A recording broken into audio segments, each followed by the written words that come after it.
আসুন না আজকে আমরা সবাই মিলে জেনে নেব উত্তরবঙ্গের বিখ্যাত ভাওইয়া শিল্পী মনীন্দ্র বর্মন সম্পর্কে কিছু তথ্য। কুকুরের বাচ্চা যদি কুকুর হয়, বৌদি আমার রিলস বানাইছে, ঢাকা জায়গা উদালগুড়ি ও কাকা আম্বানি, এই তিনটি গানে ভাইরাল হয়ে গেছেন।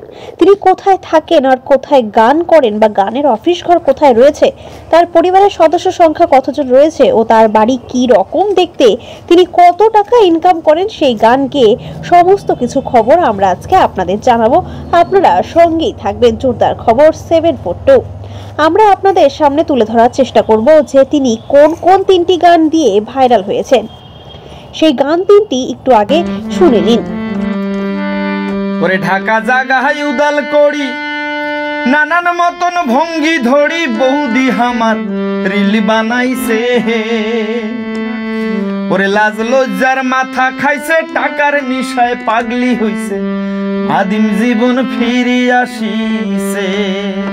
ওরে ঢাকা জাগায় উদাল করি, নানান মতন ভঙ্গি ধরি, বৌদি আমার রিল বানাইছে। ওরে লাজ লজ্জার মাথা খাইছে, টাকার নিশায় পাগলি হইছে। কাকা আম্বানি ও বাহে আম্বানি, তুই না গালু তোহর বেটার বিয়াও বাহে, তুই না গালু তোহর বেটার বিয়াও আমার তুলিয়া ধর পড়ি, তুলিয়া ধর পড়ি।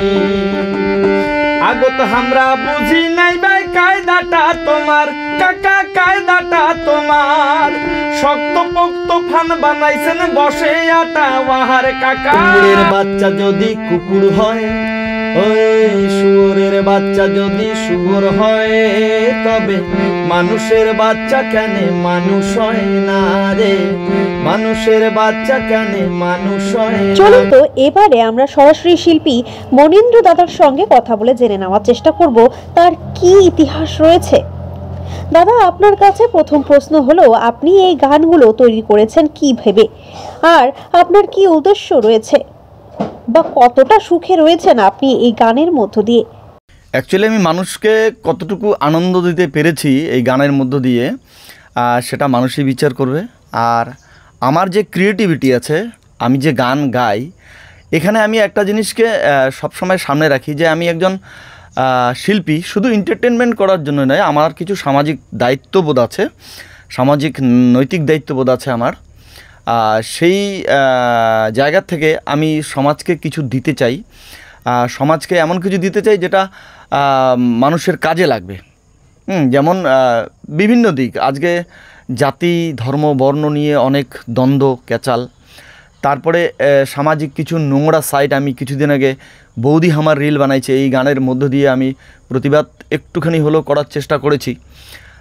তো আমার সামনের দিনে ভিশন আছে, আমার ভিউ আছে যে আমি আরও এই সমস্ত সমাজের নোংরা দিকগুলো তুলে ধরে মানুষকে সজাগ করব, সচেতন করব।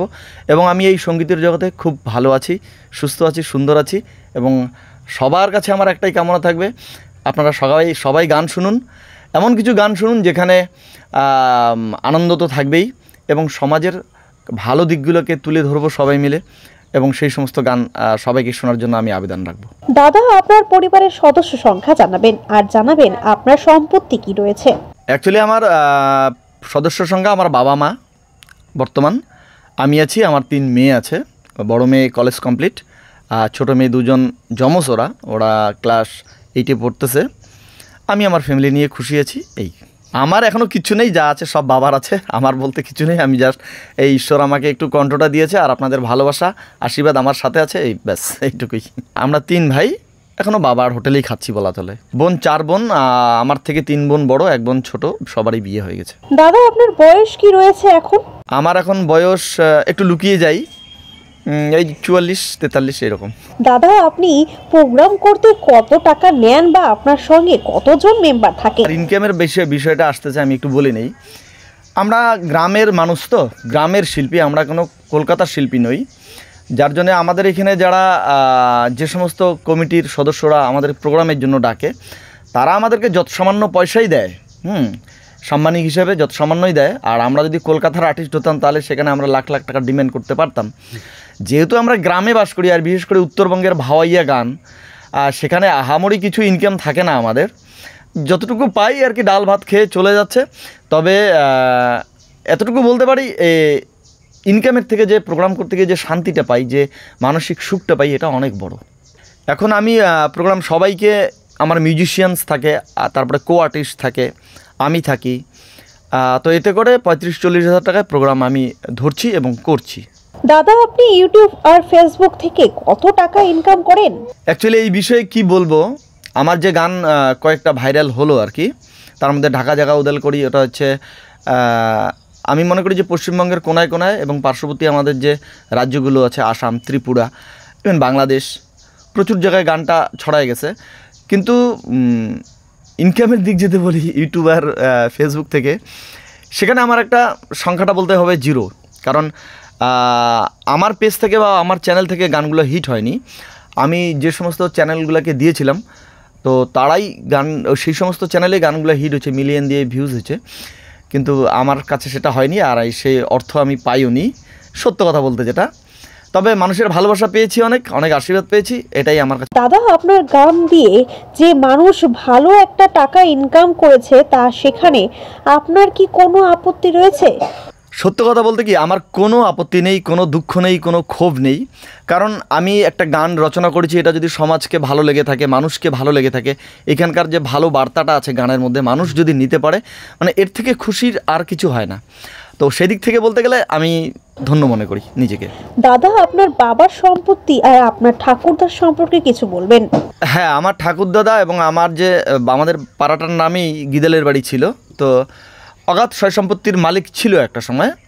তো এখনও আমার বাবা অনেক কিছুই ধরে রেখেছে। বাবা এখনও, আমি উল্লেখ করছি না পরিমাণ, তবে এখনও বাবার অনেক কিছুই আছে। আমি সেই বাবার হোটেলেই খাচ্ছি। আর ঠাকুরদাদাও অনেক বিত্তশালী লোক ছিলেন এবং গুণী লোক ছিলেন। আমাদের মানে একটা সময় ছিল এরকম যে আমাদের বাড়িতে 15-20 জন অন্যান্য শিল্পীরা এসে থাকতেন। তখন ওই সময়টায় অনেক ধরনের গান হতো, যেরকম মাইয়া বন্ধক হতো একটা যাত্রাপালা, মানে নাটকের মতো টাইপের। যদিও আমি দেখি নেই তখন। হ্যাঁ, তো মাইয়া বন্ধক হতো, তারপরে আরও কুশান গান হতো, দোতরাডাঙ্গা গান হতো। তো এই সমস্ত শিল্পীদেরকে নিয়ে আমাদের বাড়িতে রাখা হতো। তাদেরকে মাসের পর মাস মানে খাওয়া দাওয়া, বস্ত্র আদি ইত্যাদি সব কিছু দিয়ে, ভরণ পোষণ দিয়ে তাদের গান শোনা হতো এবং নিজে আমার ঠাকুরদাদা পরিচালনা করতেন। দাদা, আপনার পড়াশোনা কতটুকু রয়েছে? আমার খুব সামান্য পড়াশোনা। এই তখনকার দিনে তো আর ওই এইচএস এর পরে কলেজ ছিল না, তখন মাধ্যমিকের পরে কলেজ ছিল।